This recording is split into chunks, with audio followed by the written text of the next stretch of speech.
Kannada comedy ಕಿಲಾಡಿಗಳು season 2ರಲ್ಲಿ runner up ಆಗಿ ನಂತರ ಸೀಸನ್ 3ರಲ್ಲಿ ವಿನ್ನರ್ ಆಗಿದ್ದ ನಟ ರಾಕೇಶ್ ಪೂಜಾರಿ ಅವರು ತೀವ್ರವಾದ ಹೃದಯಾಘಾತದಿಂದ ಇಹಲೋಕವನ್ನು ತ್ಯಜಿಸಿದ್ದಾರೆ.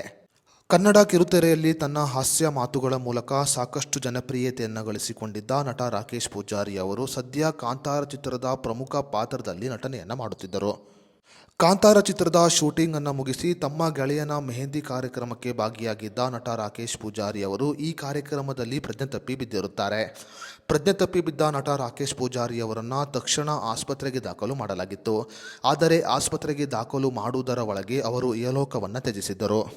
ಇದರ ನಡುವೆ ರಾಕೇಶ್ ಪೂಜಾರಿ ಅವರ ಇನ್ಸ್ಟಾಗ್ರಾಮ್ ಪೋಸ್ಟ್ ಒಂದು ಸಾಮಾಜಿಕ ಜಾಲತಾಣದಲ್ಲಿ ಬಹಳ ವೈರಲ್ ಆಗಿದೆ.